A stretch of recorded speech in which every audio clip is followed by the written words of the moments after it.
మీ పనితీరు ఆశించినట్లు లేదు, కీలకమైన రాజకీయ అంశాలపైన ఎందుకు స్పందించరు? ఓహో, దానికోసం ప్రజలకు సేవ చేయట్లేదని కాదు, కీలకమైన రాజకీయ అంశాలపైన ఎందుకు స్పందించరు, జగన్మోహన్ రెడ్డిని ఎందుకు తిట్టరు అని వాళ్ళ భయం ఏంటంటే చాలామంది ఎమ్మెల్యేలకి మంత్రులకి మనం జగన్మోహన్ రెడ్డిని అడ్డగోలుగా కామెంట్ చేస్తే ఆయన మాస్ ఫాలోవరు, కాన్స్టిట్యున్సీలో దెబ్బపడింది, నెగిటివ్ అయింది, ఓడిపోయే అవకాశాలు కూడా ఉంటాయని వాళ్ళ భయం.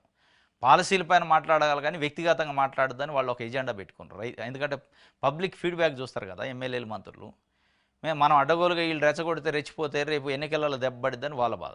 ఏదన్నా ఇష్యూస్ పైన మాట్లాడతాం కానీ వ్యక్తిగతంగా తిట్టం అనేది వాళ్ళు వ్యక్తిగతంగా తిట్టట్లేదు కాబట్టి మీ పనితీరు నచ్చలేదు నాకు అంటుండు. అంతా జగన్ నాటకమేనట. వీళ్ళకేం జగన్ నాటకం లెక్క కనపడదు, ఆయనకేం దండుపాలెం లెక్క కనపడదు. ఈనాడుకేమో జగన్ నాటకం. జగన్ నాటకంలో మరి 260 కోట్ల రూపాయలు ఎందుకు అనౌన్స్ చేసింది నేను ఈ జగన్ నాటకానికి? ఒక ఉత్తరం ఎందుకు రాసింది కేంద్రానికి జగన్ నాటకానికి? మామిడి రైతులు సమస్య లేదన్నారు, సమస్య లేని దానికి ఉత్తరం ఎందుకు రాశారు? సమస్య లేని దానికి 260 కోట్లు ఎందుకు అనౌన్స్ చేశారు? మరి ఇదంతా జగన్ నాటకమా, చంద్రబాబు నాటకమా? ఈనాడు ఒక పత్రిక, ఒక క్రెడిబిలిటీ ఉన్న పత్రిక పేరుంది మొన్నటి వరకు. మరీ దిగజారి, మరీ కరపత్రం కంటే హీనంగా, తెలుగుదేశం పార్టీ పత్రిక కంటే హీనంగా రాస్తే మరి అది పత్రిక, టిష్యూ పేపరా, కరపత్రమా అనేది ప్రజలు ఆలోచించుకోవాలి. మామిడికాయలను జగన్ కాన్వాయ్ ముందు పోసి అన్నదాతలు నష్టపోతున్నారనే డ్రామాలు తోట యజమాని. సరే, ఆయన మామిడి కాయల్ని జగన్ కాన్వాయ్ ముందు పోసి నాటకం ఆడిండు, షూటింగ్ చేసిండు జగన్మోహన్ రెడ్డి అనుకుందాం. మరి మీరు క్యాబినెటే పెట్టి 260 కోట్లు ఎందుకు అనౌన్స్ చేశారు? ఉత్తరం ఎందుకు రాశారు? మరి అది నాటకమా, ఇది నాటకమా? ఏది లేదు, సమస్య లేదు. ఆయన నాటకం ఆడి జగన్మోహన్ రెడ్డికి వచ్చి జగన్ నాటకాన్ని ఆడ పండించిండు అనుకుందాం. మరి పండితే నాటకం తిరిగి ఉంటుందిగా. మీరు వాస్తవంలోకి పోయి అడావుడిగా 260 కోట్లు అనౌన్స్ ఎందుకు, ఉత్తరాలు ఎందుకు రాశారంటే దానికి సమానం ఉండదు. బంగారుపాళ్యంలో నాటకాన్ని రక్తి కట్టించిన వైకాపా అధినేత నాటకాన్ని రక్తి కట్టించిండట. రైట్, ఇది ఈనాడు దిశ పేపర్. వైసీపీ కుట్రలపై విచారణ, ఆర్థిక సంస్థలకు ఈమెయిల్స్ పంపడంపై సీఎం చంద్రబాబు ఆగ్రహం వ్యక్తం చేశారట. వైసీపీ కుట్రలు అంటే ఈమెయిల్స్ పంపిస్తుందట వైసీపీ అని వాళ్ళ అనుమానం. అంటే రాష్ట్రంలో పెట్టుబడి పెట్టడానికి వచ్చే వాళ్ళకి, నిధులు ఇవ్వడానికి ముందుకు వచ్చే సంస్థలకి ఇవ్వద్దు అని మెయిల్స్ పెడుతుందట. అంటే చంద్రబాబు నాయుడు గారి డొల్లతనం, చేతగానితనాన్ని స్పష్టంగా బయట పెట్టుకున్నట్టయింది. వాళ్ళు అనుకుంటున్నారు వైసీపీ మెయిల్స్ పెట్టింది, నిధులు రాలేదంటే ప్రజలు నమ్ముతారు అనుకోండి. మీ చేతగానితనం అది.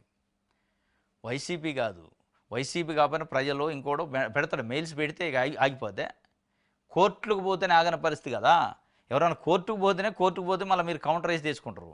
అంటే మీకు చేతగానితనం వల్లనే ఉత్తరాలు కేంద్రానికి రాస్తున్నారు. కేంద్రం నుంచి ₹1 రాని పరిస్థితి. ఎవరో మెయిల్స్ పెడితే ఎందుకు ఆగుతాయి? మీకు సమర్థత ఉంటే, మీరు సమర్థులైతే.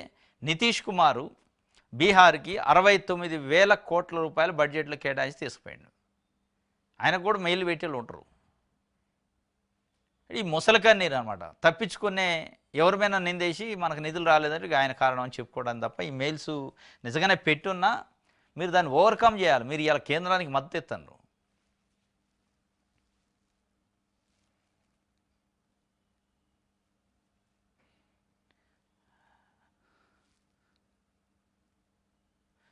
సరే, రైట్. చంద్రబాబు గాడిదలు కాస్తున్నారా? మాజీ సీఎం జగన్ తీవ్ర వ్యాఖ్యలు. బంగారుపాలెంలో మామిడి రైతులతో ముఖాముఖి. వైసీపీ హయాంలో కిలోకి ₹23 చెల్లించామని వెల్లడి. గాడిదలు కాస్తున్నామని ఆయన అడుగుతున్నాడు.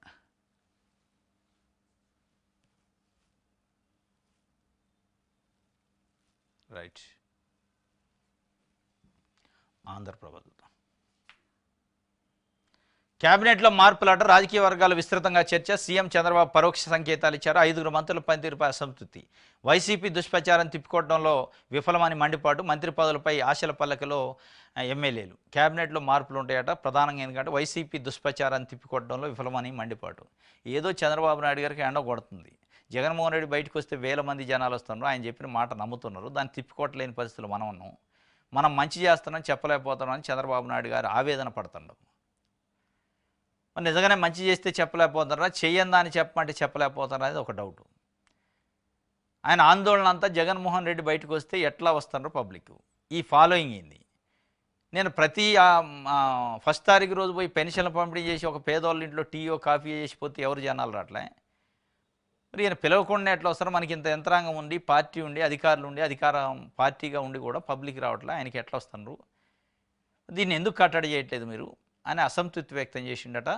దాని పేరుతోని అంటే ప్రజలకు సేవ చేయలేదని, ప్రజలకు పని చేయలేదని కాదు, వైసీపీని కట్టడి చేయడంలో విఫలమయ్యారని కొంతమంది మంత్రులు తప్పించే కార్యక్రమం అట.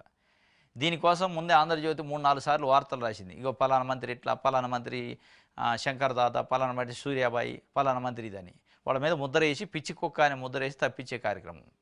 వీళ్ళ అండర్లో లేరు, అంటే వీళ్ళు చెప్పినట్టు వింటలేదు కాబట్టి తప్పించి వీళ్ళు కావాలనుకున్న వాళ్ళు క్యాబినెట్లో తెచ్చుకునే కార్యక్రమం. అది వాళ్ళ హక్కు అనుకోండి, అది వేరే విషయం. హక్కు కాబట్టి మీరు తొలగించి కొత్త వాళ్ళని తెచ్చుకోండి. మళ్ళీ పిచ్చి కుక్క ముద్ర వేసి జగన్మోహన్ రెడ్డిని తిట్టట్లేదు కాబట్టి తప్పిస్తాను అని చెప్పే కార్యక్రమం మార్పులు ఉంటాయని చెప్పి పెట్టుబడులు రాకుండా వైసీపీ కుట్ర చేస్తుందట. ఇంకంటే చిన్నగా ప్రిపేర్ అవుతుండ్రు, పెట్టుబడులు ఏమి రానట్టుంది. పెగలనప్పుడు ఏం చేయాలి? పక్కోడి మీద దోయాలి. కరెంటు బిల్లు పెరిగినాయి అనుకో, వైసీపీ కుట్ర, వైసీపీ వలన ఇదైంది. లేకపోతే రైతులకి మద్దతు ధర లేదనుకో, వైసీపీ వల్లనే.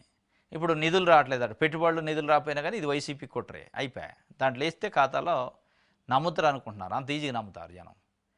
ప్రతిదానికి ఇక వైసీపీ కుట్ర అని ఒక కారణం చెబితే, నేను విజనరీ ముఖ్యమంత్రి, మన కేంద్రంలో డబుల్ ఇంజన్ సర్కారు అక్కడ ఇక్కడ ఉంది, చాలా అద్భుతాలు జరుగుతున్నాయి కనుక మళ్ళీ ఆయన కుట్ర ఎవరో వైసీపీ కుట్ర చేస్తే ఎట్లా? ఇది నిజంగా కుట్రలు చేసిన ఆగదు కదా.